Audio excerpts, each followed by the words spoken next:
నేనెప్పుడు చికెన్ పచ్చడి పెట్టినా మా ఇంట్లో అయితే ఆ రోజే ఖాళీ చేసేస్తారనమాట. నాకైతే అంత బాగా వస్తుంది చికెన్ పచ్చడి తయారు చేయడం. టేస్ట్ అయితే చాలా బాగుంటుంది. ముక్క రాయిలా కాకుండా మనం తినేలానే ఉంటుందన్నమాట. మరి వీడియోలోకి వెళ్ళి దీని తయారీ విధానం ఎలానే చూసేద్దాం.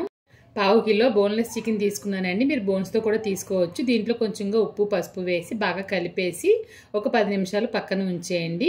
మనం దీనికోసం ఫ్రెష్గా మసాలా పౌడర్ తయారు చేయాలి. దానికోసం ప్యాన్ పెట్టి 1 టేబుల్ స్పూన్కి ధనియాలు వేస్తున్నాను, లవంగాలు, దాల్చిన చెక్క, యాలకులు వేస్తున్నానండి.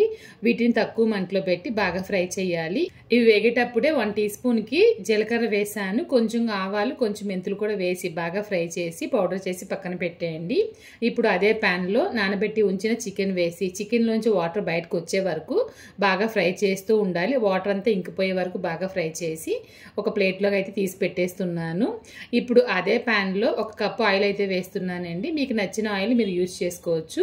ఆయిల్ వేడెక్కిన తర్వాత ముందుగా వేపి ఉంచిన చికెన్ ముక్కలు అయితే ఇందులో వేస్తున్నానండి. బాగా ఉడుకుంటాయన్నమాట చికెన్ అనేది.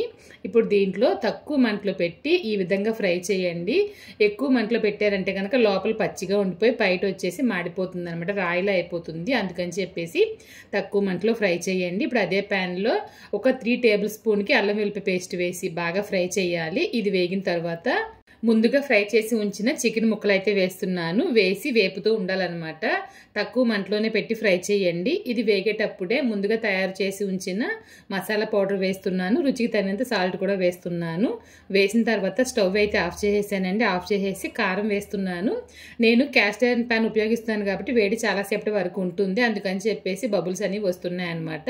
కారం వేసిన తర్వాత బాగా కలిపేసి పూర్తిగా రూమ్ టెంపరేచర్లోకి వచ్చిన తర్వాత ఒక గాజు బౌల్లోకి అయితే తీసేసాను అనమాట. పూర్తిగా అయితే చల్లారిపోయింది. ఇప్పుడు దీంట్లో ఒక లెమన్ అయితే వేస్తున్నాను.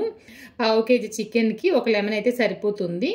లెమన్ వేసిన తర్వాత బాగా కలిపేసి ఒక అరగంట సేపు అయినా నాననివ్వండి, సరిపోతుంది అనమాట. ఎంతో టేస్టీగా చికెన్ పచ్చడి తయారైపోతుందండి.